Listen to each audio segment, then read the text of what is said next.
Hello every one, this is Balaji. Market நாளைக்கு எப்படி open ஆக போகுது அப்படின்றது வந்து பார்ப்போம். போன வீடியோவில் சொல்லியிருப்பேன். ஸோ மார்க்கெட் நெகட்டிவ் க்ளோசிங் தான். ஸோ மேபி நெகட்டிவ் ஓப்பனிங் தான் நாளைக்கு வரதுக்கு வாய்ப்பு இருக்குது. பட் வந்து ஃப்ளாட் ஒரு 50 பாயிண்ட்ஸ் தான் கிஃப்ட் நிஃப்டி வந்து இப்போ இண்டிகேட் பண்ணது நெகட்டிவில். பட் நெகட்டிவ் தான் சான்ஸ் அதிகமாக இருக்குது. ஓகேவா? இந்த நியூஸ் வேறு வந்து திருப்பி இந்த வாரோட அந்த இன்டென்சிட்டி ரொம்ப அதிகமாகிட்டுருக்குன்னு சொல்லலாம். திருப்பி இந்த ஈரான்லேருந்து என்ன சொல்கிறது, அந்த யூஎஸில் இருக்கிற இராணுவ வீரர்கள் வந்து ஈரான் நோக்கி போகும்போது வெல்கம் டு த ஹெல் அப்படின்ற மாதிரி இந்த டெஹரான் டைம்ஸ் வந்து போட்டிருக்காங்க, வாங்க எம்கம் அப்படின்ற மாதிரி. ஸோ இது வந்து ஒரு பெரிய இம்பேக்ட். இது உள்ளே வந்து இவங்க வந்து நிறைய பேர் வந்து தாக்குதலுக்கு உள்ளுவாங்க. அதில் ஒரு இம்பேக்ட் க்ரியேட் ஆச்சுன்னா கண்டிப்பாக இந்த வாரோட அந்த தீவிரம் இன்னும் அதிகமாக தான் செய்யும். நான் நிஃப்டியோட லெவல்ஸ்குள்ளே போகிறதுக்கு மாதிரி 2 கமெண்ட் வந்திருக்கு, அதை பற்றி சொல்கிறேன். ஃபஸ்ட்டு வந்து குமார் அப்படின்றது, கடந்த 2 வருடம் எந்த லாபமும் கொடுக்கவில்லை என்றால் ஈரான் போர் மட்டும் காரணமில்லை. 2 வருடமாகவே வெளிநாட்டு முதலீட்டாளர்கள் இந்திய பங்கு சந்தையை விட்டு வெளியேறுகிறார்கள். இது பற்றி உங்களது கருத்தை சொல்லுங்கள் பாலாஜி அப்படின்னு.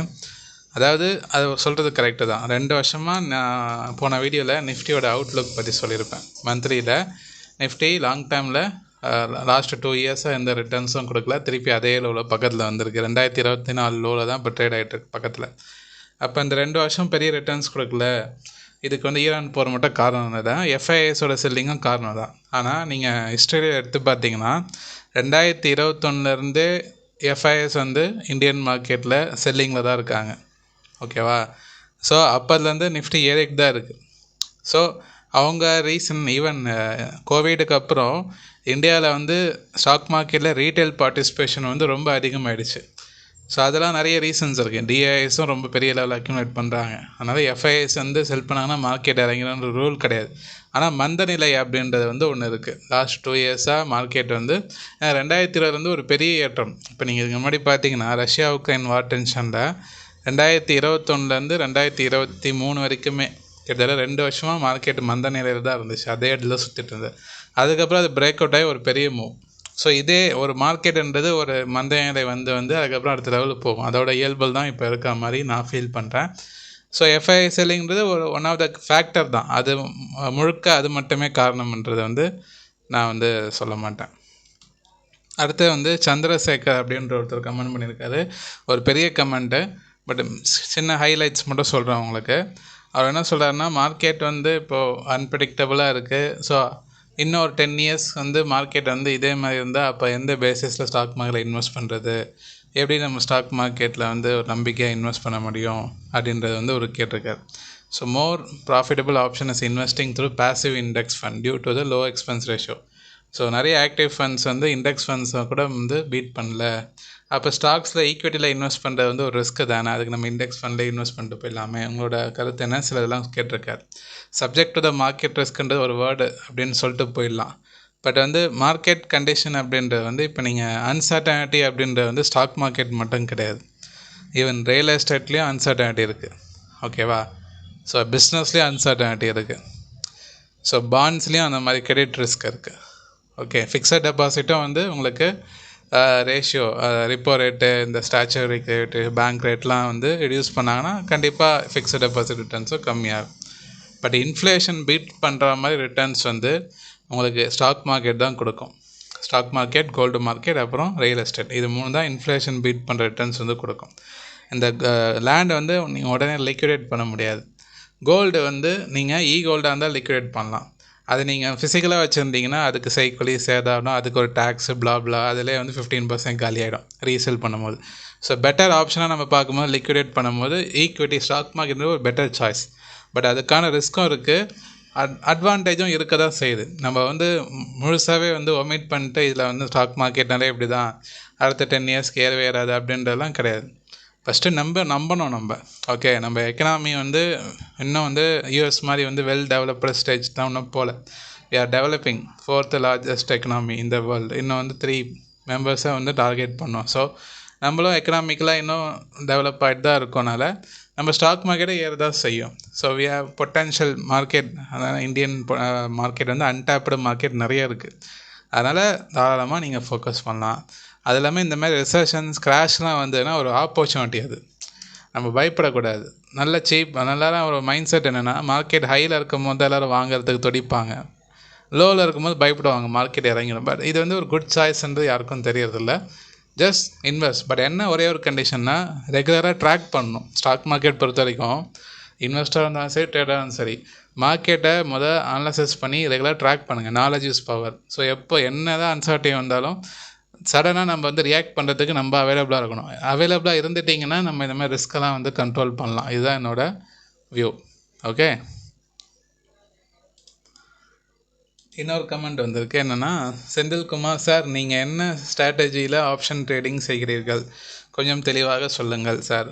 அதாவது நான் வந்து புதுசாக நிறைய பேர் பார்க்குறீங்க, நான் என்ன பண்ணுறேன்னு தெரியாது, அனலைசிஸ் பண்ணுறோட சரியா கிளாஸ் மட்டும் எடுக்கணும். ஆக்சுவலாக பேசிக்காக வந்து நான் வந்து ஸ்விங் ட்ரேடர். ஓகே, ப்ளஸ் F&Oவில் ஆப்ஷன் செல்லிங் பண்ணுவேன். இது 2 தான் main.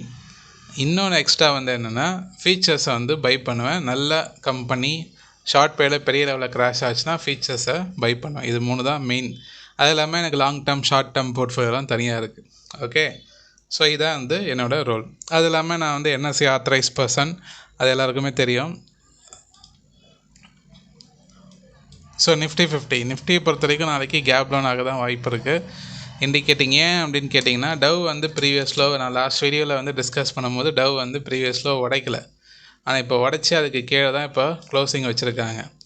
So mark my words, இந்த இடம் வந்து ரொம்ப முக்கியம். 45,000 வந்து யூஎஸ் மார்க்கெட் இந்த டவ் வந்து பிரேக் அவுட் ஆச்சுன்னா அதுக்கப்புறம் வந்து பெரிய லெவலில் நிஃப்டி ஃபால் ஆகிறதுக்கு வாய்ப்பு இருக்குது, யூஎஸ் மார்க்கெட்டும் ஃபால் ஆகிறதுக்கு வாய்ப்பு இருக்குது. ஸோ உடச்சிருக்கு, நெகட்டிவில் தான் க்ளோசிங் வச்சுருக்காங்க. நம்ம மார்க்கெட்டும் நாளைக்கு நெகட்டிவ் ஓப்பனிங் கிடைக்கிறதுக்கு தான் வாய்ப்பு ரொம்ப அதிகம். ஸோ இது டெக்னிக்கலாக பார்க்கும்போது இதுக்கு பேர் ஃபாலிங் வெஜ்ஜுன்னு சொல்லுவோம் நம்ம. அதில் தான் வந்துட்டுருக்கு. நாளைக்கு முக்கியமான சப்போர்ட் 24,460, அதான் வந்து நாளைக்கு சப்போர்ட்டாக ஆக்ட் ஆகும். அதை பிரேக் அவுட் ஆச்சுன்னா அடுத்தது வந்து 22,000 சைக்காலஜிக்கல் சப்போர்ட், அதுக்கப்புறம் 21,800. So sell on rice situation தான் இருக்குது. அன்டில் அன்லெஸ் 23,500 நிஃப்டி கிராஸ் ஆகிறது வரைக்கும் பெரிய புல்லிஷ் மொமெண்டம் கிரியேட் ஆகாது. ஸோ செல்லிங் சென்டிமெண்ட் தொடரும். ஸோ பேங்க் நிஃப்டி அதே சிச்சுவேஷன் தான். கிட்டத்தட்ட இப்போ மட்டும் ஒற்றுமையாக 2 பேரும் சேர்ந்து விழுறாங்க.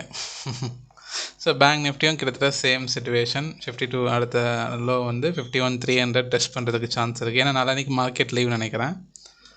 ஸோ அதை உடச்சதுன்னா அடுத்தது வந்து 49,762. இந்த HDFC நியூஸு இதெல்லாமே வந்து ஒரு டென்ஷனுக்கு க்ரியேட் பண்ணிட்டுருக்கு. ரிலையன்ஸும் அன்றைக்கி நல்ல செல் ஆஃப் பண்ணியிருக்காங்க. ஸோ HDFC ஒரு க்ரூஷியல் பாயிண்டில் இருக்குது. Previous low உடைக்கல. 744 உடச்சுன்னா அடுத்த சப்போர்ட் வந்து 720 அப்படின்றதா இருக்குது. ரிலையன்ஸ் வந்து இவ்வளோ நாள் இதுக்கு வந்து நல்ல ஒரு பேர் சொல்லிட்டு இருந்தேன், நல்லா இருக்குப்பா, சப்போர்ட் பண்ணுது மார்க்கெட் பெரிய, ஆனால் இன்னும் நல்லா வந்து சேர்த்து வச்சு அன்றைக்கி செஞ்சுட்டாங்க 4% மேலே. So it's is bad thing. Anyway, so support வந்து 1300 வந்து அடுத்த சப்போர்ட்டாக இருக்கும் ரிலையன்ஸை பொறுத்த வரைக்கும்.